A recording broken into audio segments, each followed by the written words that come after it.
અમોને જ્ઞાન દેનારા ગુરુને લાખ વંદન હો.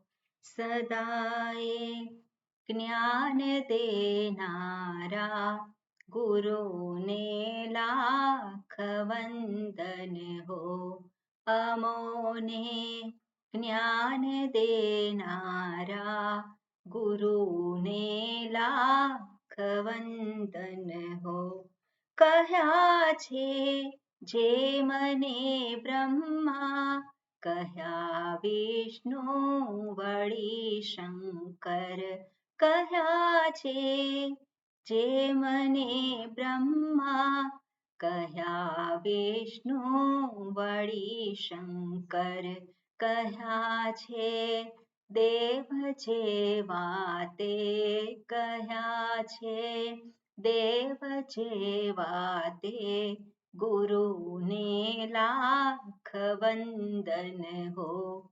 અમોને જ્ઞાન દેનારા ગુરુને લાખ વંદન હો. કહ્યા ઈશ્વર સમા છે ને, દયાને જ્ઞાનના દરિયા. કહ્યા ઈશ્વર સમા છે ને, દયાને જ્ઞાનના દરિયા. સદાએ શાંત મૂર્તિ તે, સદાએ શાંત મૂર્તિ તે. ગુરુને લાખ વંદન હો. અમોને જ્ઞાન દેનારા ગુરુને લાખ વંદન હો. પરમ આનંદ પામ્યા જે, વળી સુખ આપતા સૌને. પરમ આનંદ પામ્યા જે, વળી સુખ આપતા સૌને. ભર્યા સદ્ગુણ થકી દૈવી, ભર્યા સદ્ગુણ થકી દૈવી. ગુરુને લાખ વંદન હો. અમોને જ્ઞાન દેનારા ગુરુને લાખ વંદન હો. નવી જે આંખડી આપે, યોગોના કષ્ટને કાપે. નવી જે આંખડી આપે, યોગોના કષ્ટને કાપે. કૃપાથી મુક્તિ દેનારા, કૃપાથી મુક્તિ દેનારા. ગુરુને લાખ વંદન હો. અમોને જ્ઞાન દેનારા ગુરુને લાખ વંદન હો. સદાએ જ્ઞાન દેનારા, સદાએ જ્ઞાન દેનારા.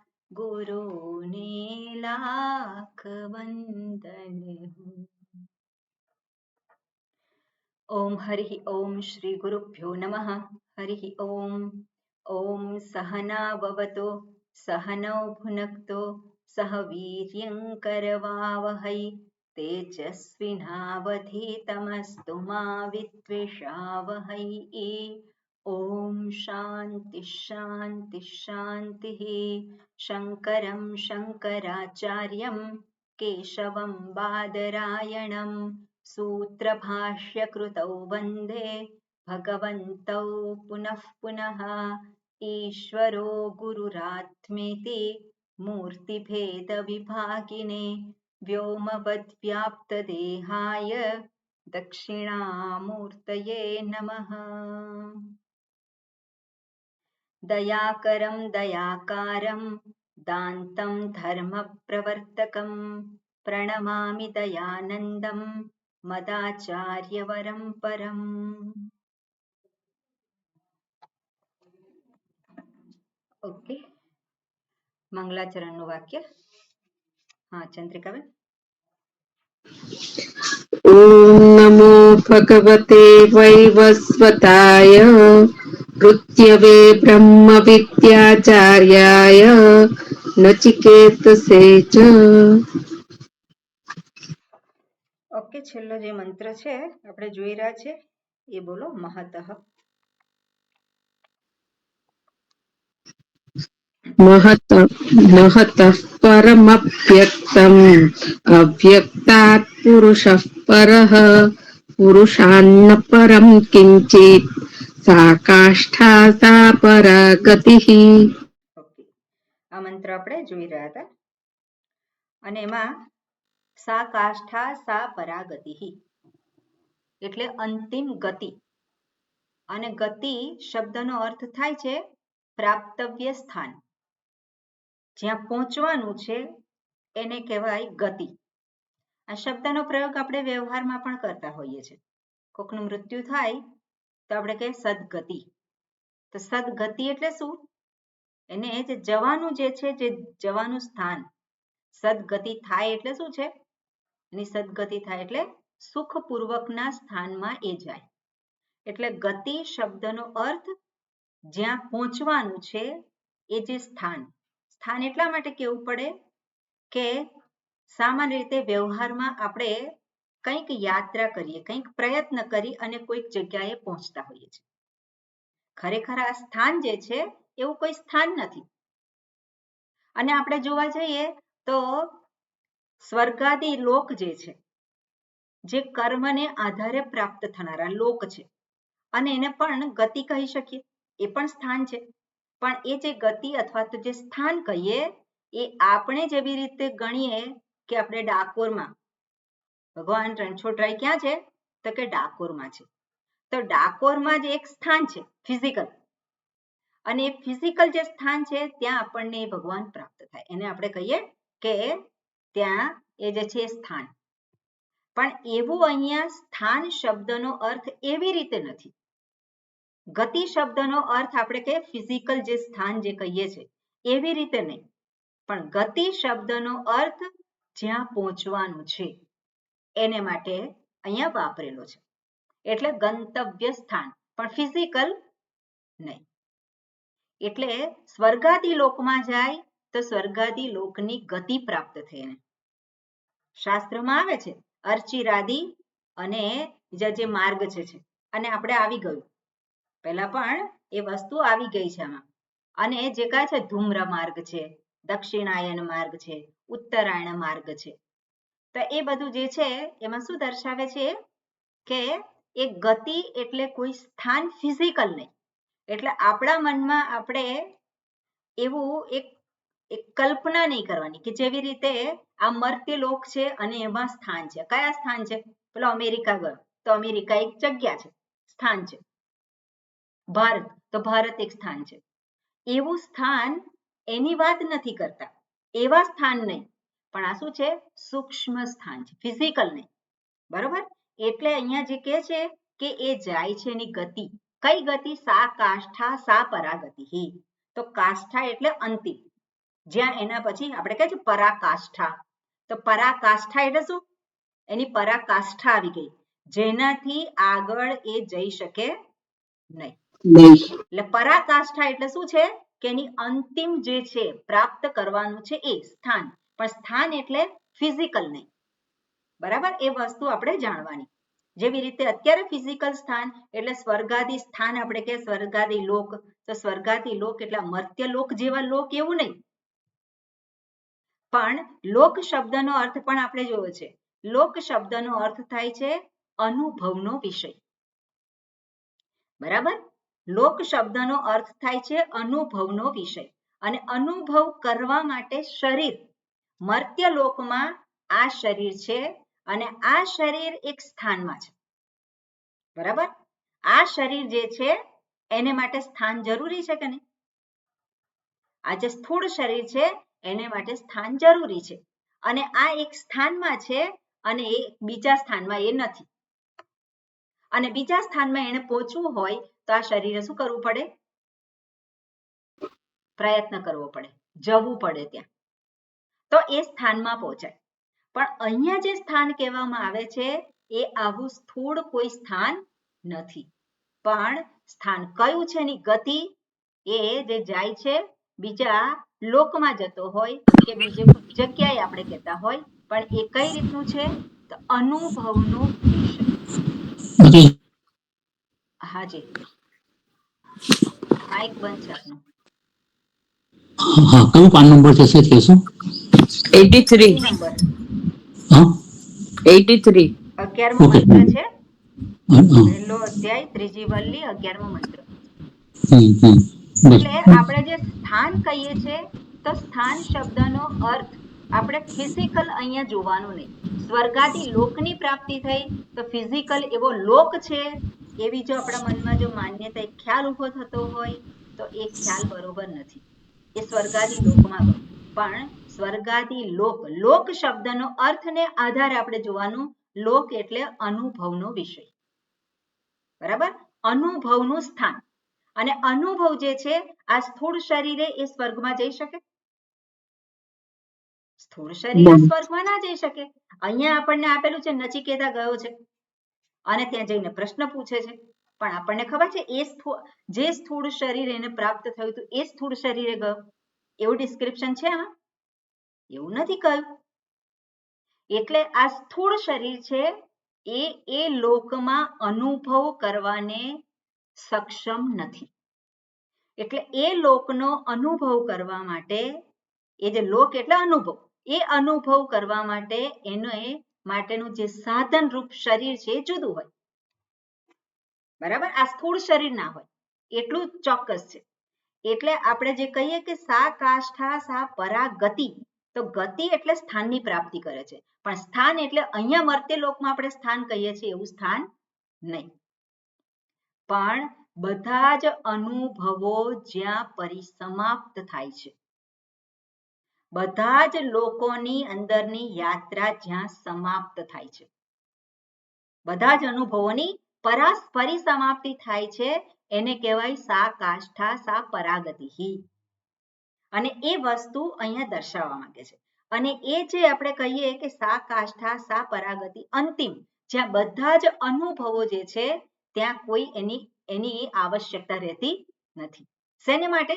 સુખ માટે. કેમ સુખ માટે નથી આવશ્યકતા રહેતી? કારણ કે જાણી લીધું હું કોણ છું, હું સુખ સ્વરૂપ છું. સુખ સ્વરૂપને જાણ્યા પછી કયો અનુભવ એને સુખી કરે? સુખ સ્વરૂપને જાણ્યા પછી કોઈ અનુભવની આવશ્યકતા નથી. અનુભવની આવશ્યકતા હોય તો ત્યાં એ અનેક શરીર એ પ્રાપ્ત કરી શકે, અનેક લોકને એ પ્રાપ્ત કરી શકે. કેવી રીતે પ્રાપ્ત કરી શકે? એને માટે એને કર્મ કરવું પડે, બરાબર. કર્મ થકી અનેક અનુભવોને એ પ્રાપ્ત કરી શકે, અને જેવો અનુભવ એવો લોક, જેવો અનુભવ એવું શરીર, બરાબર. પણ સા કાષ્ઠા સા પરાગતિ એટલે શું છે? પોતાના જ સુખ સ્વરૂપને જાણી લીધું, હવે એને કોઈ અનુભવ કરવાનો હવે આવશ્યકતા રહી નથી.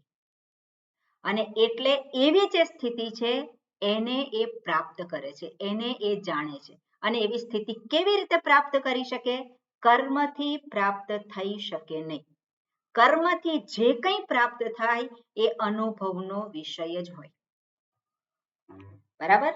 કર્મથી જે કંઈ પ્રાપ્ત થનારું હોય એ કોઈક ને કોઈક લોક હોય અને કોઈક ને કોઈક એમાં શરીર હોય, બરાબર. એટલે અહીંયા જ્યારે કહે છે સા કાષ્ઠા સા પરાગતિ, એનો અર્થ છે કે ત્યાં અનુભવને આધારે પ્રાપ્ત થતું સુખ નથી. એનો અર્થ છે કે કર્મ કરી અને પ્રાપ્ત થતું સુખ એવું સુખ નથી. એટલે કયું સુખ છે? તો સ્વરૂપ સુખ છે. અને સ્વરૂપ સુખને ઓળખી લીધું છે. પ્રાપ્ત કર્યું એટલે શું છે? ફરી પાછું ત્યાં આપણે જોવાનું કે પ્રાપ્ત કર્યું એટલે શું છે? ઓળખી લીધું છે. માત્ર ત્યાં શું કર્યું છે? ઓળખ્યું છે. ઓળખ્યું છે. કેમ ઓળખવાની જરૂર પડી? કારણ કે ત્યાં ખબર નહોતી એને, ખબર નહોતી અને એટલા માટે એને ઓળખ્યું. અને ઓળખ્યું ત્યારે શું છે? એને એ સુખ સ્વરૂપમાં જ છે. એટલે એ સા કાષ્ઠા સા પરાગતિ એની એ પ્રાપ્ત કરે છે. એ અહીંયા આપણને દર્શાવ્યું એ પ્રમાણે.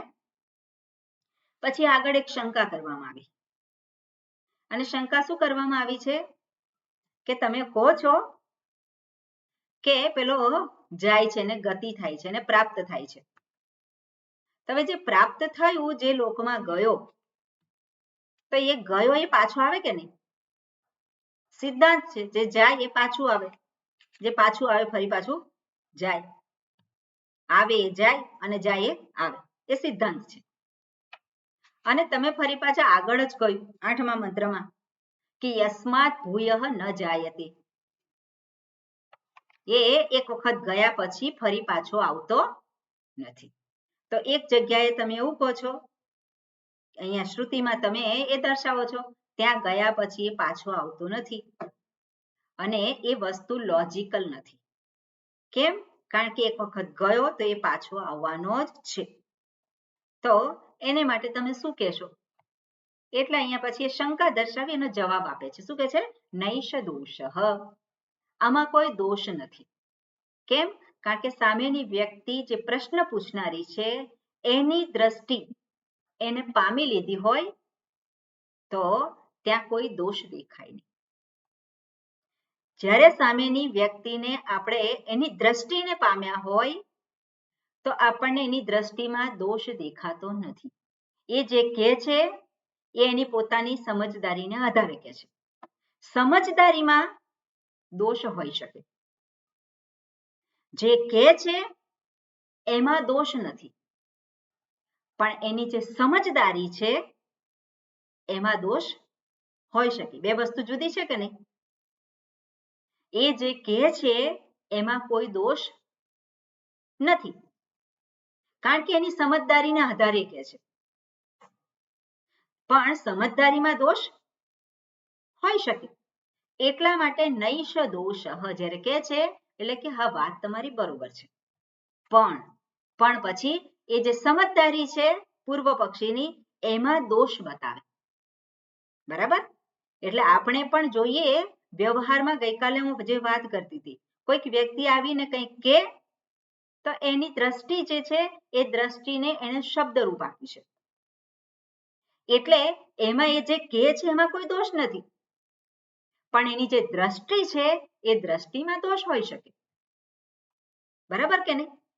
જો બધાની દ્રષ્ટિ સરખી જ હોય તો બધાના વિચારો સરખા હોય કે નહીં? બધા એક સરખું જ કે. બધાની દ્રષ્ટિ જો એક સરખી હોય તો બધા એક સરખું જ કે. પણ એવું છે ખરું? એવું આપણે જોતા નથી. તુંડે તુંડે મતિર ભિન્ન આપણે કહીએ છીએ.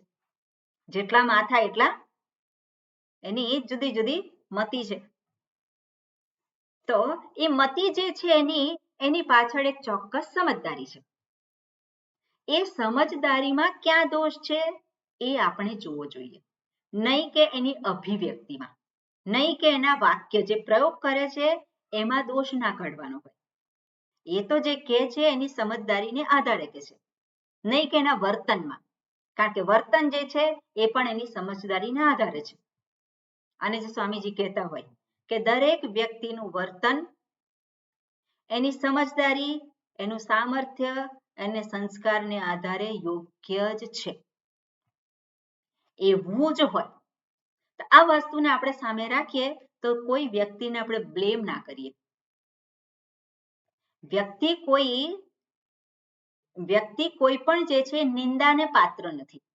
નિંદાને પાત્ર જે કંઈ હોય તેની દ્રષ્ટિ છે, એની સમજદારી છે, અને સમજદારી છે એની અંદર કરેક્શન કરવાનું.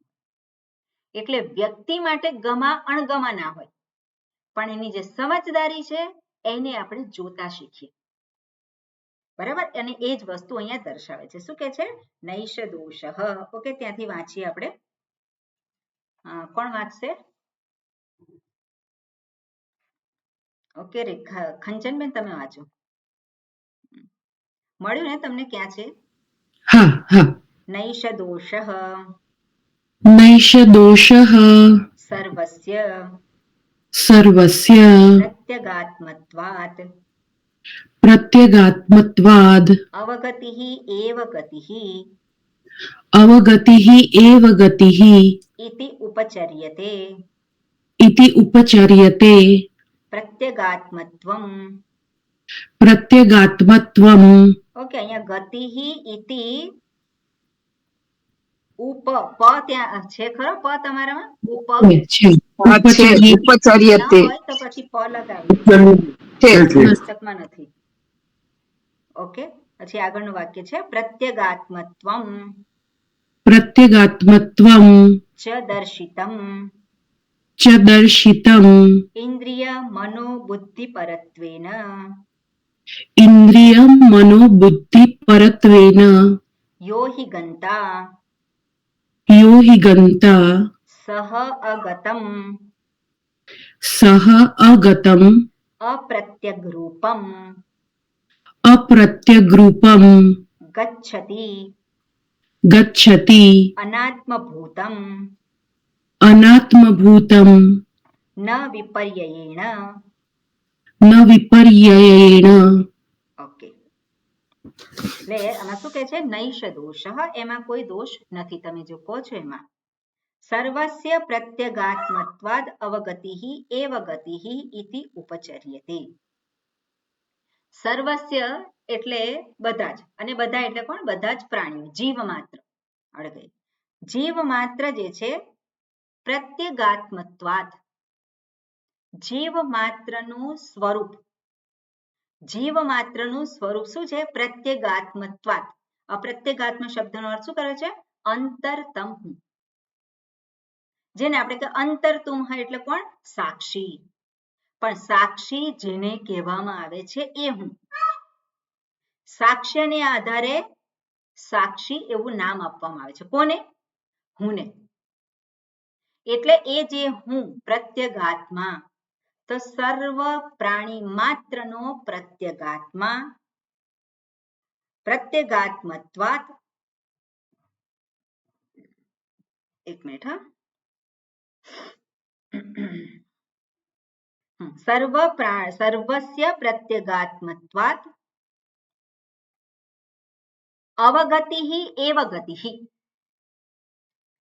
બધાના જ પોતાના અંતરાત્મા જે પ્રત્યેગાત્મા જે અંતરતમ હું જે છે એને જાણવું એટલે પ્રત્યેગાત્મત્વાત હોયને પંચમી વિભક્તિ આમ હોયને હેતુ છે સર્વનો આત્મા એટલે કે પ્રત્યેગાત્મા હોયને સર્વનો સર્વ પ્રાણી માત્રનો જે હું છે એ કોણ છે પ્રત્યેગાત્મા અને પ્રત્યેગાત્મા આપણે જોયું છે કે આ જે સ્થૂળ શરીર છે ત્યારે હું છે કે નહીં હું છે આ ઇન્દ્રિયો છે ત્યારે હું છે કે નહીં હું છે મનમાં વૃત્તિઓ ઉત્પન્ન થાય છે ત્યારે હું છું કે નહીં છે બુદ્ધિમાં નિશ્ચય થાય છે ત્યારે હું છે કે નહીં હું છે કોઈક વસ્તુ ઘટના ઘટી રહી છે અને ત્યારે હું હાજર છું તો હું પેલો જોનારો છું કે નહીં સાક્ષી છું હવે જ્યારે આપણે કહીએ એટલે હું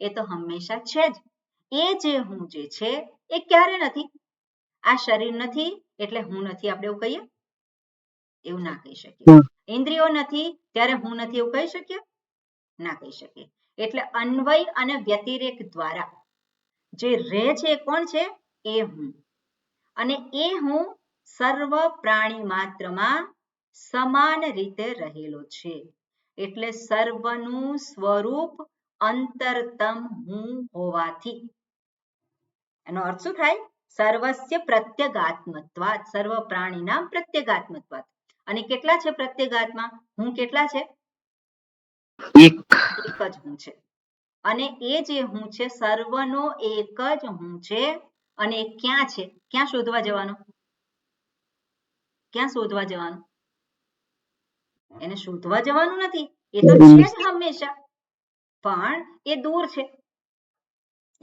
કેવી રીતે દૂર છે તો કે અજ્ઞાનને કારણે એટલા માટે એ કહે છે અવગતિઃ એવ ગતિઃ અવગતિ એનો અર્થ એ શબ્દનો અર્થ થાય જ્ઞાન અવગતિ એટલે આપણે અવગતિ જે કહેતા હોય છે એ નહીં ગુજરાતીમાં એની અવગતિ થઈ અવગતિ શબ્દનો અર્થ એ નથી થતો સંસ્કૃતમાં અવગતિ શબ્દનો અર્થ થાય છે જ્ઞાન, કારણ કે ગમ ધાતુ છે એ જાણવાના અર્થમાં પણ છે અને આગળ અવશ ઉપસર્ગ છે.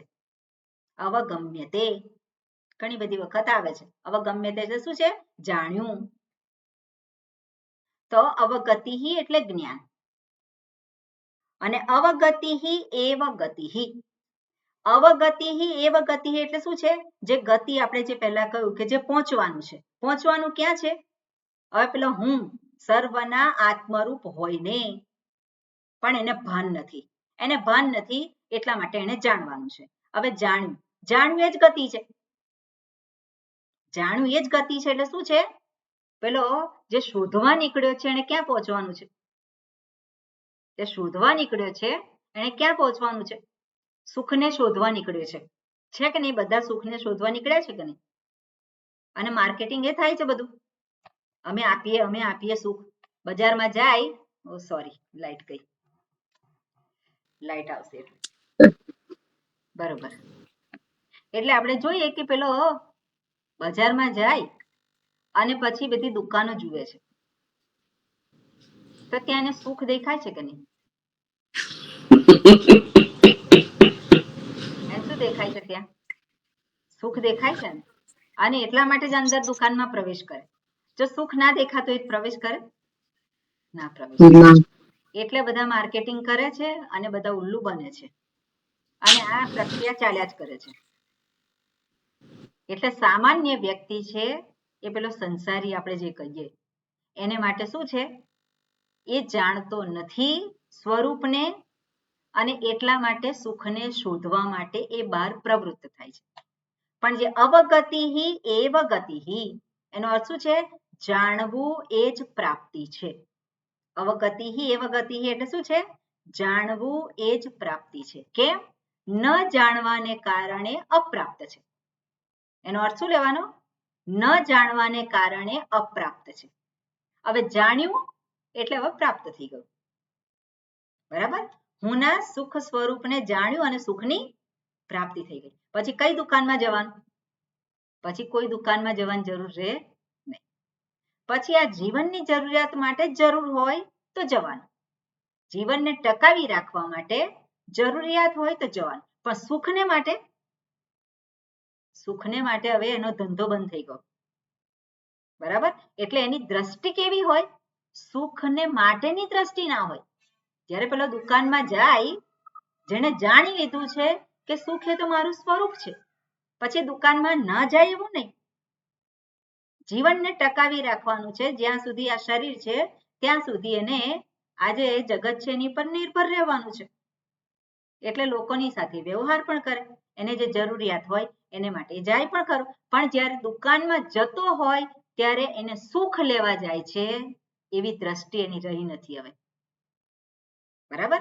એટલે જીવનને ટકાવી રાખવા માટે કંઈક આવશ્યક છે અને એ કરે એ વસ્તુ જુદી છે. પણ સુખ લેવા જાય છે એવું કહી શકીએ નહીં. અને એ જ વસ્તુ એટલે જાણ્યું એ જ એને માટે પ્રાપ્ત થયું. અને એ અહીંયા દર્શાવે છે કે સર્વ પ્રાણીનામ સ્વાત પ્રત્યેગાત્મત્વાત. એટલે જાણે છે. શું જાણે છે? વિવેક કર્યો અને જાણ્યું કે બધા જ પ્રાણી માત્રમાં એક જ હું રહેલો છે અને એ જ હું જે છે એ અહીંયા પણ છે અને એને જાણ્યું. સર્વ પ્રાણીમાં જે ઉપલબ્ધ છે એ આ પ્રાણીમાં પણ છે. આ પ્રાણી એટલે શું? જે પ્રાણન ક્રિયા કરે છે. તો અહીંયા પ્રાણન ક્રિયા થાય છે કે નહીં? અહીંયા પણ પ્રાણન ક્રિયા થાય છે. એટલે એ પ્રાણન ક્રિયા જે થઈ લાઈટ આવી લાગે છે એને આપણે કહીએ આ પ્રાણી. તો આ પ્રાણીની અંદર પણ પેલો હું છે. એટલે કે છે અવગતિ પ્રત્યેગાત્મત્વાદ અવગતિ એવ ગતિ ઇતિ ઉપચર્યતે. ઇતિ ઉપચર્યતે એટલે એવો ઉપચાર માત્ર છે.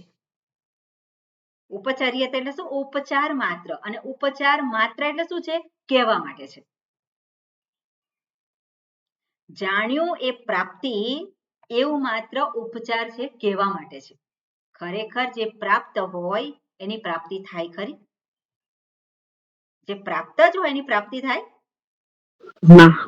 મારે આ ખભા ઉપર માથું છે અને હું ભૂલી ગઈ કે મારે માથું છે, એટલે કંઈક થયું અને પછી માથું છે એ મને ખ્યાલ નથી, અને પછી ભાન થયું, તો માથાનું ભાન થયું મને, તે પ્રાપ્તિ થઈ. એટલા માટે જ આપણે શબ્દ શું પ્રયોગ કે ભાન થયું, તો ભાન થયું અને પ્રાપ્તિ કહેવાય. પ્રાપ્તિ કોને કહેવાય?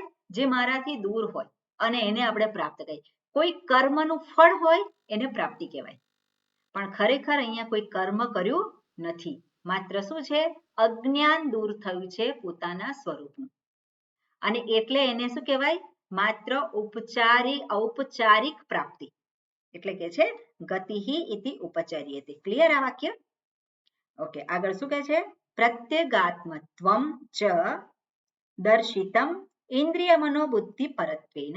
આગળના મંત્રમાં આપણે જોયું કે ઇન્દ્રિયથી મન સૂક્ષ્મ છે, ઇન્દ્રિયથી મન એ પર છે, ઉત્કૃષ્ટ છે, મન કરતા બુદ્ધિ ઉત્કૃષ્ટ છે, બુદ્ધિ કરતા અવ્યક્ત ઉત્કૃષ્ટ છે, અને એ અવ્યક્ત કરતા પરમાત્મા ઉત્કૃષ્ટ છે, અને એ જે છે એ સા કાષ્ઠા સા પરાગતિ, એ જ પ્રાપ્તવ્ય છે, એ જ વિષ્ણુનું પદ, વિષ્ણુના પદ તરીકે આગળ દર્શાવ્યું હતું, અને એ જ અહીંયા દર્શાવે છે પ્રત્યેગાત્મત્વમ ચ દર્શિતમ.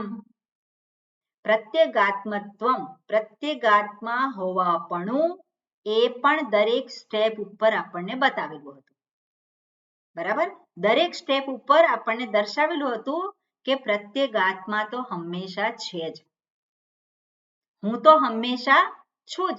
આ સ્થૂળ શરીર છે ત્યારે પણ હું છું, મન છે ત્યારે પણ હું છું, તો હું ક્યારેય ન હોય એવું તો છે જ નહીં. એટલે એ વસ્તુ જે આગળ દર્શાવી હતી એનું જ અહીંયા પ્રતિપાદન કરે છે કે પ્રત્યેગાત્મત્વમ ચ દર્શિતમ ઇન્દ્રિય મનોબુદ્ધિ પરત્વેન. ઓકે, યહ હિ ગંતા સહ અગતમ અપ્રત્યગરૂપમ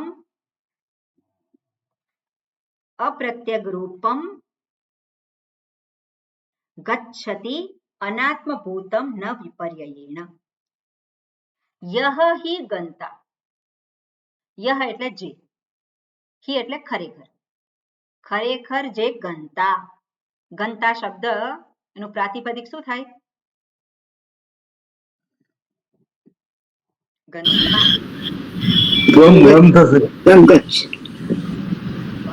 તો બરોબર, પ્રાતિપદિક ગંતા, મનતા, ગંત થશે, ગંત શું થાય? ગંત. ઓકે, હવે નેક્સ્ટ કાલે ક્લાસ છે ને, ઋકારાંત શબ્દ બધા જોજો. બરાબર, માતૃ શબ્દ હોય, પિતૃ શબ્દ હોય તો શું થાય? પ્રથમા વિભક્તિ એકવચન ગંતૃ થશે, ગંતૃ પ્રાતિપદ. પિતા, માતા. બરાબર, ઋકારાંત શબ્દ છે, આ બધા શબ્દો અત્યારે આપણે થોડાક મોડે કરવાની જરૂર છે, તો શું દર વખતે હોય એ ના થાય, એમ સામાન્ય શબ્દો છે આપણે જાણી શકીએ. એટલે ગંતૃ, અને ગંતૃ એટલે જનારો, ગંતા એટલે શું છે? પ્રથમા વિભક્તિ એકવચન, કર્તા, એટલે જનારો. યહ હિ ગંતા, જે જનારો છે, સહ એ જ, અગતમ અપ્રત્યક રૂપમ ગચ્છતિ. શું છે? અગતમ, અગતમ એટલે અગતમ અપ્રત્યક રૂપમ ગચ્છતિ. હવે જે પેલો જનારો હોય એને માટે જવા માટે સ્થાન હોય, એનું સાધન હોય. બરાબર, જે જનારો છે એને માટે એનું સ્થાન હોય અને સાધન હોય. જ્યાં પોતે જેને પામવાનું છે પોતે છે જ, તો ત્યાં કયું સ્થાન? જવા માટેનું પેલું ગંતવ્ય સ્થાન, કયું સ્થાન અને કયું સાધન? તો આપણે કર્મ, જે કોઈ જગ્યાએ જવાનું હોય અને જેવી રીતે કોઈ સાધન છે, એવું કોઈ સાધન અહીંયા નથી. એટલા માટે કે છે સહ અગતમ અપ્રત્યક રૂપમ ગચ્છતિ. જો એ અગતમ, અગતમ એટલે જાણવાપણું ન હોય, જાણવા યોગ્ય ન હોય. અગતમ, સોરી, આપણે જોઈએ ગતમ શબ્દનો અર્થ શું થાય? ગત, ગત એટલે ગયેલો, અને અગતમ એટલે ન ગયેલો. બરાબર, ન ગયેલો. તો જે નથી ગયેલો અને જે અપ્રત્યગ રૂપમ, જે પ્રત્યગ રૂપ નથી, એટલે જે હું નથી. બરાબર, જે હું નથી, જે અંતરતમ હું જે કહીએ છીએ પ્રત્યેગાત્મા, એ હું નથી. અને સાથે સાથે જે ગયેલો નથી, એને માટે અર્થાત એનો અર્થ શું થાય? જેણે પોતાના પ્રત્યેગાત્મા સ્વરૂપને જાણેલું નથી. અગતમ એટલે શું છે? જેણે પોતાના પ્રત્યેગાત્મા સ્વરૂપને જાણેલું નથી, એવો જે ગંતા, એવો જે જનારો છે, એને માટે અપ્રત્યગ રૂપમ ગચ્છતિ, એ જાય છે. બરાબર, જેણે પોતાના સ્વરૂપને નથી જાણેલું એ જાય છે. ગચ્છતિ ક્યાં જાય છે? અનાત્મ ભૂતમ. ક્યાં જાય છે? અનાત્મ ભૂતમ, અનાત્મ રૂપમ. અને અનાત્મ એટલે શું છે? જે પોતાના સ્વરૂપને નથી જાણતો એને અનાત્મ ભૂતમ એટલે અનાત્મા એટલે હું સિવાયનું જે કંઈ છે એની અંદર એ જાય છે. એની યાત્રા એ ત્યાં થાય છે, એ જાય છે ત્યાં, એ ગંતા જનારો ત્યાં જાય છે. ન વિપર્યયણ, ન વિપર્યણે એટલે એનાથી ઉલટું નહીં. એનાથી ઉલટું નહીં એટલે શું છે? જે પોતાના સ્વરૂપને જાણે છે એ કોઈ જગ્યાએ જતો નથી. બરાબર, વિપર્યયણ શું એટલે એનાથી ઉલટું. એનાથી ઉલટું શું છે? જેણે પોતાના પ્રત્યેગાત્મા સ્વરૂપને જાણેલું છે એને કોઈ જગ્યાએ અનાત્મ ક્ષેત્રમાં જવાનું રહેતું નથી. એને માટે કોઈ ગતિ નથી. બરાબર, એના માટે જવાનું કોઈ સ્થાન નથી, એના માટે જવા માટે કોઈ સાધન નથી. ક્લિયર આ વસ્તુ? બરાબર. ઓકે, આગળ શું કહે છે? તથા ચ શ્રુતિ. વાક્ય વાંચીએ આપણે. હા સરોજબેન. તથા ચ શ્રુતિ. તથા ચ શ્રુતિઃ અનદ્વગાહ અનદ્વગાહ અધ્વસુ પારયિષ્ણવઃ અધ્વસુ પારઈષ્વઃ પારયિષ્ણવઃ પારઈષ્ણવઃ ઇત્યાદ્યા ઇત્યાદ્યા તથા ચ દર્શયતિ તથા ચ દર્શયતિ પ્રત્યેગાત્મત્વં સર્વસ્ય. પ્રત્યેગાત્મત્વં સર્વસ્ય. ઓકે, અને અહીંયા જે આપણે શંકા ઊભી થયેલી કે તમે કહો છો કે જે ગયેલો છે એને પાછું આવવાનું છે, જે પાછો આવે એને પાછું જવાનું છે.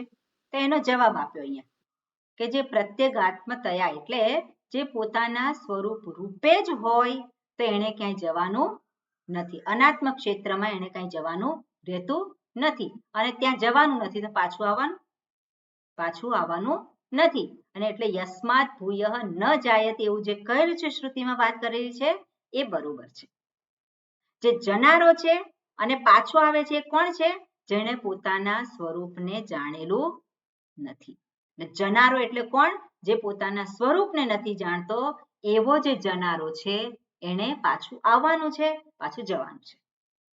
પણ જેણે જાણી લીધું છે એને નથી પાછું આવવાનું કે નથી જવાનું. બરોબર, એ રીતે અહીંયા એ જવાબ આપ્યો. અને હવે ફરી પાછી બીજી શ્રુતિ છે એને પણ દર્શાવે છે. અને શું કહે છે? તથા ચ શ્રુતિ અનદ્વગાહ અધ્વસુ પારયિષ્ણવઃ ઇત્યાદ્યા. અનદ્વગાહ, અનદ્વગા, અધ્વગ એટલે માર્ગ, અધ્વન શબ્દ છે, અધ્વન નકારાંત શબ્દ, અને એનો અર્થ થાય માર્ગ. અને અધ્વગ, અધ્વે ગચ્છતિ ઇતિ અધ્વગ, અથવા તો અધ્વમ ગચ્છતિ, જે રોડ ઉપર ચાલી રહ્યો હોય એને શું કહેવાય? અધ્વગ. અને અનધ્વગ, જે રોડ ઉપર ચાલતો નથી, જે માર્ગ ઉપર ચાલી રહેલો નથી. કોણ માર્ગ ઉપર નથી ચાલી રહેલો? જે પોતાના સ્વરૂપને જાણે છે એને ક્યાં જવાનું છે? કયા માર્ગ ઉપર ચાલવાનું છે? એને કોઈ માર્ગ ઉપર ચાલવાનું નથી. એટલે કે છે અનદ્વગાહ. અનદ્વગાહ ઉપપદ તત્પુરુષ છે. આપણે જોઈશું આ. એટલે જેણે પોતાના સ્વરૂપને જાણી લીધેલું છે એ કોઈ માર્ગ ઉપર ચાલી રહ્યો નથી, અને એને કહેવાય અનદ્વગાહ. અધ્વસુ, અધ્વસુ જે છે સપ્તમી વિભક્તિ બહુવચન. અધ્વસુ એટલે માર્ગમાં. પારયિષ્ણવઃ, પાર ઈષ્ણવ એટલે શું છે? પાર ઈષ્ણુ, ઈષ્ણુ જ પ્રત્યય લાગેલો છે. પાર ઈષ્ણુ એટલે પાર થવાની ઈચ્છા વાળા, પાર કરવાની ઈચ્છા વાળા. શેને? તો પાર ઈષ્ણવ સંસારને પાર કરવાની ઈચ્છા વાળા, સંસારને પાર કરવાની ઈચ્છા વાળા એટલે શું છે? ઓકે, પાર ઈષ્ણવ ઈચ્છા વાળા નહીં, પાર ઈષ્ણવ એટલે સંસાર પારમ ગંતારહ, સંસારને પાર કરેલા. ગંતારહ એટલે શું છે? પાર કરવા માટે જે ચાલી રહેલા, સંસારને પાર કરવા માટે ચાલી રહેલા, એવા જે પ્રયત્ન કરી રહેલા એ જે અધ્વસુ, એ માર્ગેશુ, એ લોકો જે છે એ ત્યાં છે. અનધ્વગાહા, અનધ્વગાહા એટલે જે માર્ગ ઉપર જે હવે નથી, જે માર્ગ ઉપર ચાલી રહેલા નથી એવા જે છે એ માર્ગ ઉપર સંસારને પાર કરવા માટે એ ચાલી શકે નહીં. બરાબર? જેણે પ્રાપ્ત થઈ ગયેલું છે. અનધ્વગાહા એટલે કોણ? હવે જે રોડ ઉપર ચાલી નથી રહ્યા, તો એને ફરી પાછું એને રોડ ઉપર ચાલવાનું રહેતું નથી, પહોંચી ગયા છે જ્યાં પહોંચવાનું છે ત્યાં, એટલે એને માટે હવે ફરી પાછું અધ્વસુ રોડ ઉપર એને ચાલવાનું નથી. એટલે એ જે છે ઇત્યાદ્યાહ એવું જે શ્રુતિમાં કહેલું છે. તથા ચ દર્શયતિ પ્રત્યગાત્મત્વમ સર્વસ્ય, અને એટલું જ નહીં, હવે પછી પણ પ્રત્યગાત્મત્વમ શ્રુતિ અનેક વખત દરેક જગ્યાએ દર્શાવે છે. એટલે હું ક્યાં છું? તો હું આ શરીર છે ત્યારે છું. આપણે આ વસ્તુને મનમાં રાખવાની. હું ક્યાં છું?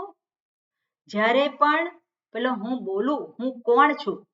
હું સુરભી, તો ત્યારે હું છે કે નહીં? આજે સુરભી છે એ કોણ છે? સુરભી છે કોણ છે? તો એની પાછળ હું છું કે નહીં? જેને કહેવામાં આવે છે સુરભી, એની પાછળ હું છું. હું રેખા, તો ત્યાં છે કે નહીં? હું ત્યાં છે. એટલે શરીરને આધારે હુંને દર્શાવીએ, ઇન્દ્રિયોને આધારે હું દર્શાવીએ, તો શરીર, ઇન્દ્રિય, મન, બુદ્ધિ આધાર છે હુંને માટે, એને દર્શાવવા માટે. પણ એ જ્યારે છે ત્યારે હું છું કે નહીં? હું તો છું જ, અને હંમેશા બની રહે છે. અને એ હકીકત જેણે જાણી લીધી છે, તો ત્યારે હું ક્યારે નથી? એવું થાય ખરું કે હું નથી? હું નથી એવું ક્યારે નથી. અને એવું જે જાણેલા છે એ જ વસ્તુ અહીંયા દર્શાવેલી છે. તથા ચ દર્શયતિ પ્રત્યગાત્મત્વમ સર્વસ્ય, બધી જ જગ્યાએ શ્રુતિ આ પ્રમાણે જ નિરૂપણ કરે છે. એટલે હું ક્યારેય ન હોય એવું છે નહીં. ઓકે, પણ આ જે છે બધાને માટે આત્મા એ સરળ નથી, એને જાણવું સરળ નથી. એટલે બધાને માટે પ્રત્યક્ષ એ નથી. પ્રત્યગાત્મ રૂપે હોવા છતાં પણ બધા જ શું કરે છે? આ શરીરને જ આત્મા ગણી લે છે, ઇન્દ્રિયોને જ આત્મા ગણી લે છે.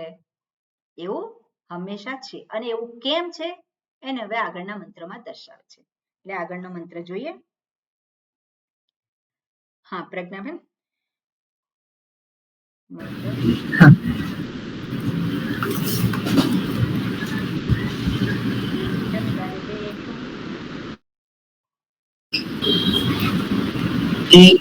एष सर्वेषु भूतेषु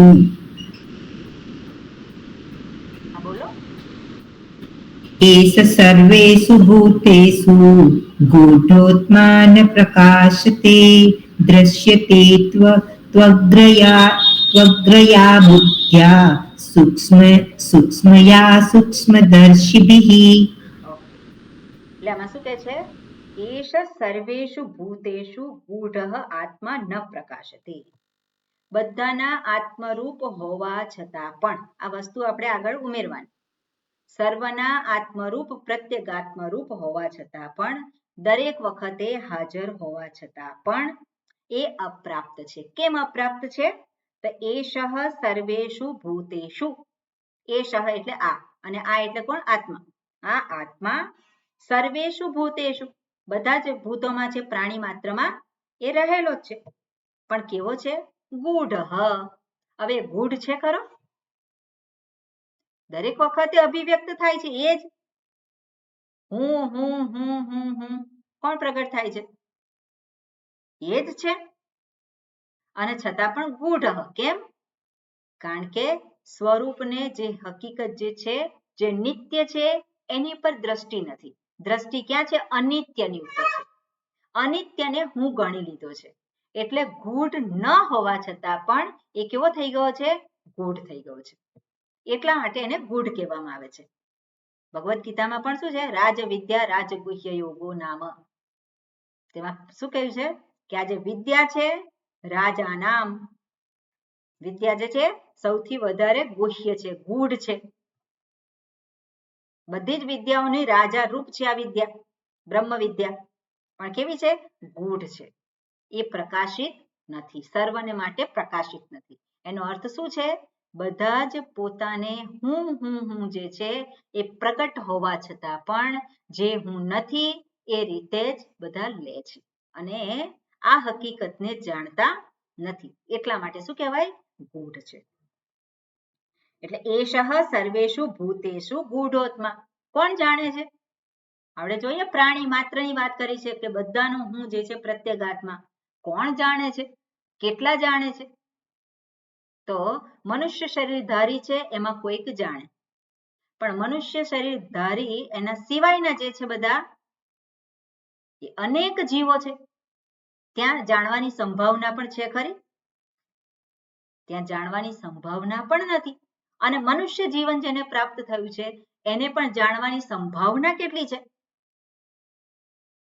ઘણા બધા લોકો આપણે જોઈએ છે જગતમાં, દુકાનમાં જ ખરીદવા માટે જ, કંઈક જુદા જુદા અનુભવો કરવા માટે જ પ્રવૃત્ત હોય છે. કેટલા એવું સમજે છે કે આ જે જગતના જે છે બધા એ વિષયો છે એમાં સુખ નથી. સુખ ક્યાં છે? હુંમાં છે. એવું કેટલા જાણે છે? કેટલા એને માટે પ્રયત્ન કરે છે? એટલે આ વસ્તુ કેવી છે? ગૂઢ છે. એટલા માટે ગૂઢ છે. એટલે કે છે એષઃ સર્વેષુ ભૂતેષુ ગૂઢઃ આત્મા ન પ્રકાશતે. એટલે જોવા છતાં, જાણવા છતાં પણ નથી જાણતા. ઉદાહરણ આપણે જોઈએ, માટીને જોવા છતાં પણ એને શું કહે છે? આ ઘડો છે, આ ઠીકરા છે, આ ઈંટ છે. જોઈએ છે શેને? માટીને. અને છતાં પણ કહીએ છે નામ અને રૂપને આધારે. એટલા માટે જોવા છતાં પણ જાણતા નથી, અજ્ઞ છે. એટલે ગૂઢઃ આત્મા ન પ્રકાશતે. કેવી રીતે પ્રાપ્ત થાય? તો એમાં નીચે દર્શાવે છે દૃશ્યતે તુ અગ્રયા બુદ્ધ્યા સૂક્ષ્મયા સૂક્ષ્મદર્શિભિ. દૃશ્યતે એટલે એને જાણી જ ના શકાય એવું નથી, એને જાણી શકાય. દૃશ્યતે એ જાણવા માટે એ અવેલેબલ છે, આપણે જાણી શકીએ એવી સંભાવના રહેલી છે. દૃશ્યતે જાણી શકાય છે. કેવી રીતે જાણી શકાય છે? તું દૃશ્યતે, તું એને જાણી શકાય છે. તું એટલે શું છે? ન જાણી શકાય એવું નહીં, પણ એને જાણી શકાય. કેવી રીતે? અગ્રયા બુદ્ધ્યા. બુદ્ધિનું વિશેષણ છે શું છે? અગ્રયા. જેની બુદ્ધિ અગ્ર છે. અગ્ર છે એટલે અગ્ર બુદ્ધિ વાળો. એનો અર્થ શું છે આપણે જોઈશું પછી આગળ, એમાં ભાષ્યમાં આવશે. અને બુદ્ધિનું ફરી પાછું બીજું પણ ઉદાહરણ, એનું બીજું પણ લક્ષણ આપ્યું છે. શું કે છે? સૂક્ષ્મયા સૂક્ષ્મદર્શિભિ. બુદ્ધિ કેવી છે? સૂક્ષ્મયા સૂક્ષ્મદર્શિભિ. સૂક્ષ્મયા બુદ્ધ્યા. સૂક્ષ્મ બુદ્ધિ અને અગ્રયા, એકાગ્ર બુદ્ધિ આપણે અહીંયા લઈ શકીએ. એટલે એકાગ્ર અને સૂક્ષ્મ બુદ્ધિ વડે જાણી શકાય છે. કોણ જાણે છે? સૂક્ષ્મદર્શિભિ. કઈ વિભક્તિ છે સૂક્ષ્મદર્શિભિ? તૃતીય બહુવચન. તૃતીય વિભક્તિ બહુવચન છે. અને કયું પ્રાતિપદિક થાય? સૂક્ષ્મદર્શી. સૂક્ષ્મદર્શિન. ઓકે, નકાર. સૂક્ષ્મદર્શિન. પ્રથમા વિભક્તિ એકવચન થાય સૂક્ષ્મદર્શી દીર્ઘ અને સૂક્ષ્મદર્શી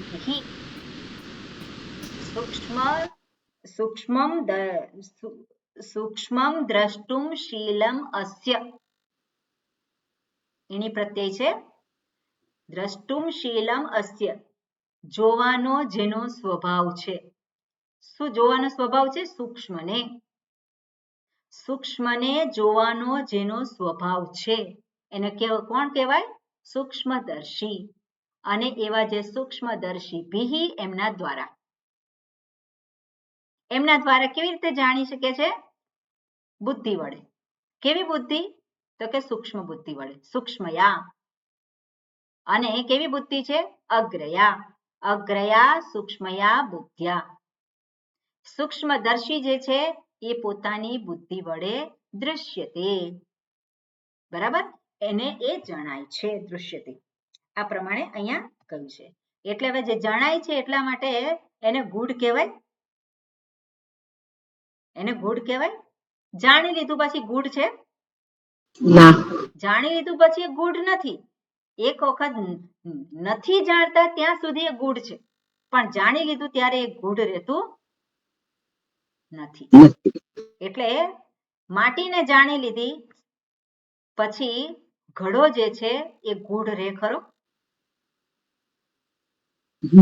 સત્ય શું છે પેલો જાણવા માટે જાય, પ્રયત્ન કરે, પણ જાણી લીધું સત્ય માટી છે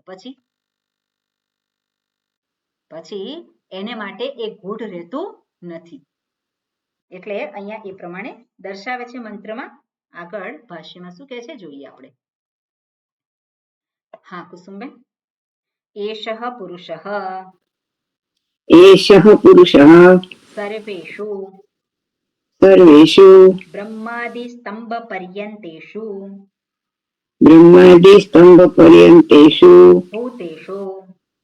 ભૂતેષુ ગૂઢઃ સંવૃતઃ દર્શન શ્રવણાદિ કર્મ. ઓકે, એટલું વાંચો.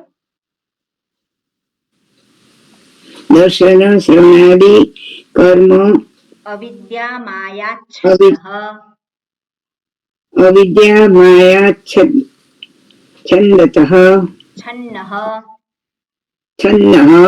દર્શન શ્રવણાદિ કર્મા વિદ્યા માયાચ્છન્નઃ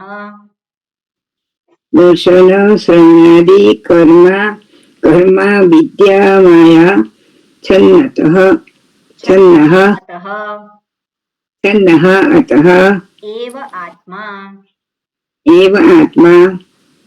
ન પ્રકાશતે આત્મત્વેન કસ્યચિત. બરોબર. એટલે અહીંયા પહેલી લાઈન જે છે મંત્રની એ અહીંયા દર્શાવે છે. એનો અર્થ આપેલો છે. શું કહે છે? એષઃ પુરુષઃ. એષઃ મંત્રમાં આપેલું છે. એષઃ એનો અર્થ શું થાય? પુરુષઃ, વ્યક્તિ. સર્વેષુ. એષઃ સર્વેષુ એટલે શું છે?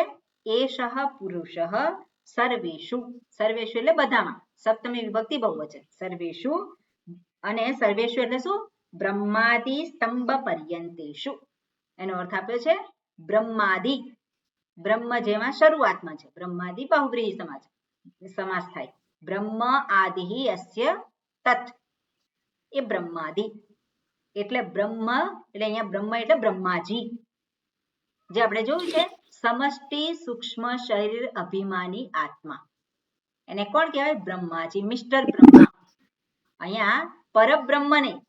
પરબ્રહ્મ જે સર્વનું સ્વરૂપ છે એ નહીં, પણ મિસ્ટર બ્રહ્મા જેમણે આ જગતનું સર્જન કર્યું છે. જે પ્રથમ જ આપણે પહેલા જોયું એના ઘણા બધા વિશેષણો છે. પ્રથમ જ એટલે પ્રથમ જેનો જન્મ થયેલો છે એ બ્રહ્માજીથી શરૂ કરી અને સ્તંભ પર્યંત. હવે સ્તંભ શબ્દના અર્થ ઘણા બધા જુદું જુદું કરે છે. સ્તંભ એટલે બ્રહ્માજી છે એ સમષ્ટિ સૂક્ષ્મ શરીર એટલે એ જીવ કહેવાય કે નહીં? કોણ છે? એ સમષ્ટિ સૂક્ષ્મ શરીર છે, એક જીવ છે. એને એક પદવી આપી છે. અને સૌથી નાનો જીવ એટલે સ્થૂળ વસ્તુને અહીંયા નથી લીધી, કારણ કે બધામાં પ્રત્યેગાત્મા રૂપે રહેલું છે. તો સ્થૂળ વસ્તુઓ હોય એમાં પેલો હું પ્રગટ થતો આપણે જોતા નથી. એટલે બ્રહ્માજીથી શરૂ કરી અને સ્તંભ પર્યંત એટલે નાનો પેલો કીડો કઈ જંતુ હોય, બેક્ટેરિયા આપણે ગણીએ તો બેક્ટેરિયા કેવા છે આપણને દેખાય છે? નથી દેખાતા. પેલા વાયરસ આપણે કઈ દેખાય છે? નથી દેખાય. એટલે નરી આંખે આપણે જોઈ ના શકીએ એવા જે જીવ છે બેક્ટેરિયા, તો એ પણ એને કહેવાય સ્તંભ.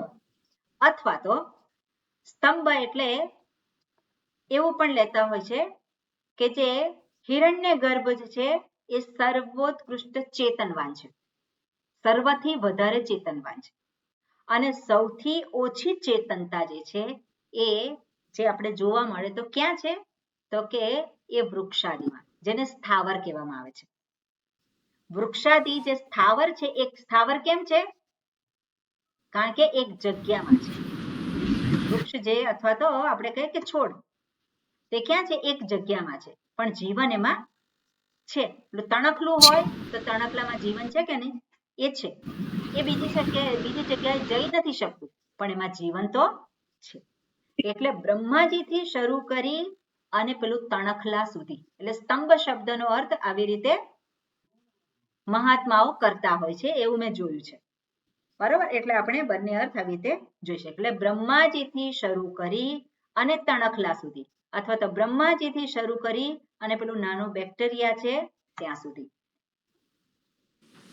પર્યંતેષુ ભૂતેષુ ગૂઢ સંવૃતઃ.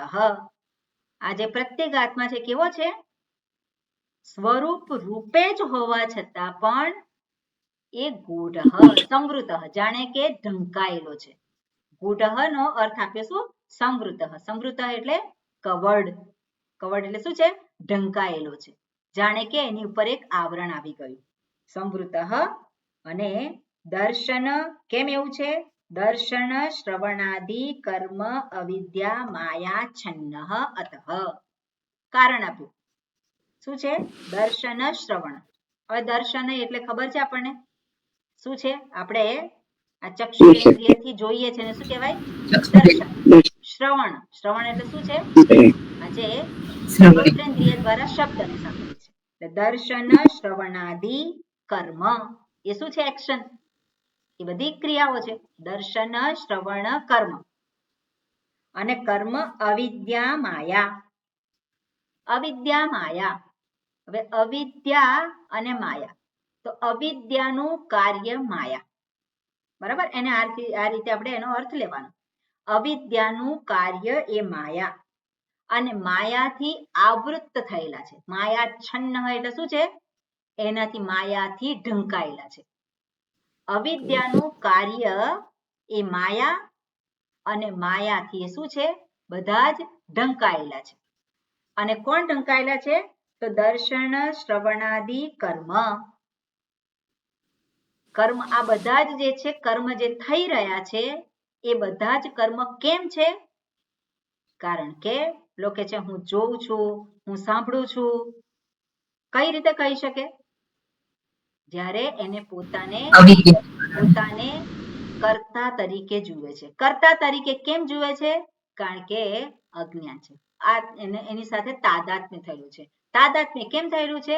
કારણ કે અજ્ઞાન છે. અને એ વસ્તુ અહીંયા દર્શાવે છે. એને વિશેષ રૂપે આપણે વધારે સ્પષ્ટતાથી આવતીકાલે જોઈશું. પૂર્ણમદઃ પૂર્ણમિદં પૂર્ણાત પૂર્ણમુદચ્યતે પૂર્ણસ્ય પૂર્ણમાદાય પૂર્ણમેવાવશિષ્યતે. ઓમ શાંતિ શાંતિ શાંતિ. હરિ ઓમ શ્રી ગુરુભ્યો નમઃ. હરિ ઓમ.